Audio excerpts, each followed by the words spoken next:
সেই শাপলার ইতিহাসের একজন বাবা ঠিক মতো দাঁড়িয়ে, একজন ভাই ঠিক মতো দাঁড়িয়ে, একজন মা ঠিক মতো দাঁড়িয়ে তার সন্তানের বিচার চেতে পারে নাই।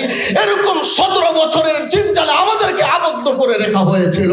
কিন্তু সেদিন যদি সবাই একসাথে কাঁধে কাঁধ মিলাতো, 13 সালেই সেই ফেসিবাদের মুক্ত করতাম আমরা বাংলাদেশকে। কিন্তু শাপলার রাতে আমরা রক্ত দিয়ে প্রমাণ করেছি বাংলাদেশের জন্য আলেমরা রক্ত দিতে পারে।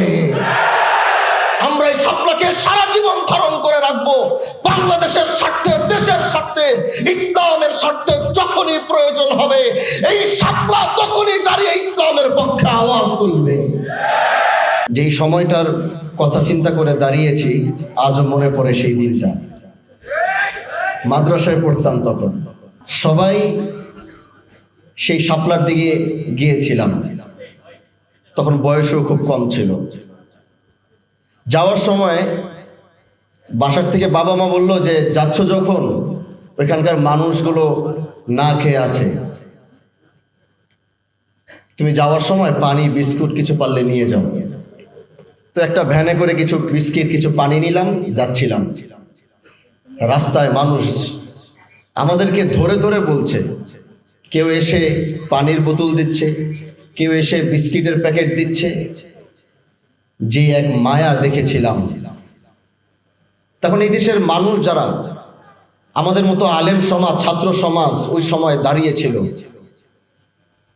সেই দাঁড়ানোটাকে, রাতের বেলার যে ইতিহাস তারা ঘটিয়েছিল, আমার মনে হয় সভ্য জাতিতে কোনোদিনও এটা সম্ভব হতে পারে না। আজও মনে পড়ে সেই দিনগুলো।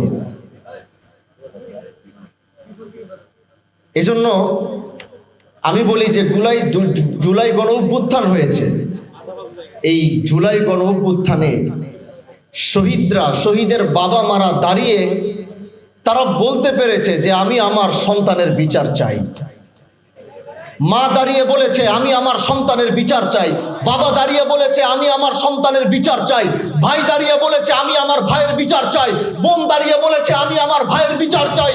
কিন্তু শাপলার গণহত্যার কোনো বাবা মা সন্তানের বিচার চেতে পারে নাই। সেই ছিল 5 মে। সেই শাপলার ইতিহাসের একজন বাবা ঠিক মতো দাঁড়িয়ে, একজন ভাই ঠিক মতো দাঁড়িয়ে, একজন মা ঠিক মতো দাঁড়িয়ে তার সন্তানের বিচার চেতে পারে নাই। এরকম 17 বছরের জিনজালে আমাদেরকে আবদ্ধ করে রাখা হয়েছিল। কিন্তু সেদিন যদি সবাই একসাথে কাঁধে কাঁধ মিলাতো, 13 সালেই সেই ফেসিবাদের মুক্ত করতাম আমরা বাংলাদেশকে।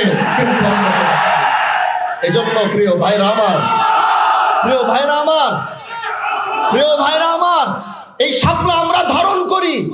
শাপলার রাতে আমরা রক্ত দিয়ে প্রমাণ করেছি বাংলাদেশের জন্য আলেমরা রক্ত দিতে পারে।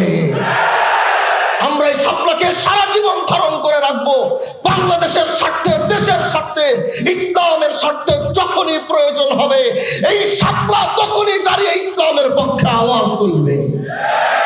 এজন্য আজ মাওলানা মামুনুল হক দামাত বারাকাতুহুম তিনি এই স্মৃতি সংসদকে ধরে জাতিকে স্মরণ করাচ্ছে যে শাপলা ছিল, 5 মে ছিল, এরকম এক গণহত্যা হয়েছে, আমরা সেটার বিচার পাইনি। এজন্য বর্তমান সরকারকে বলবো পিছনের অনেক ইতিহাস রয়ে গিয়েছে, এগুলার পিছনে আপনারা একটু নজর দিবেন। একদিকে যেমন শাপলা রয়েছে, 5 মে রয়েছে, আরেকদিকে সেই আর্মি বিডিআরের সেই হত্যাকাণ্ড রয়েছে। এগুলোর বিচার বাংলাদেশের মানুষ দেখতে চায়।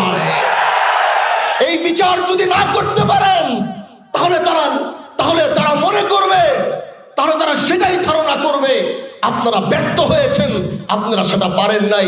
এজন্য আজ শাপলা স্মৃতি সংসদ থেকে সবাইকে সামনে নিয়ে হাজী শরিয়তুল্লাহর বংশের একজন সন্তান হিসাবে, বাংলাদেশের একজন সংসদ সদস্য হিসাবে বলছি, আমরা আগামীতে এই 5 মের গণহত্যার বিচার গোটা দেশের সামনে দেখতে চাই এবং সেটা রায় করতে হবে।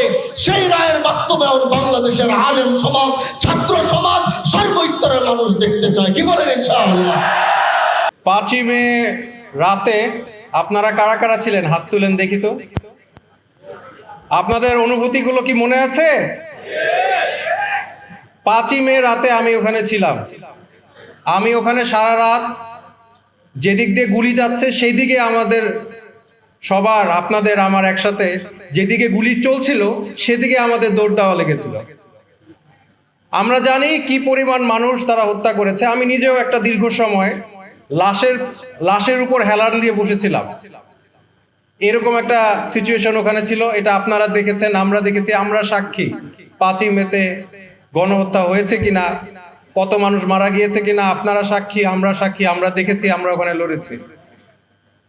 5ই মে হেফাজত এটা কোনো নির্দিষ্ট গ্রুপের কৃতিত্ব না, এটা আলেম, ওলেমা এবং বাংলাদেশের সকল জনগণের ওখানে সংশ্লিষ্টতা ছিল।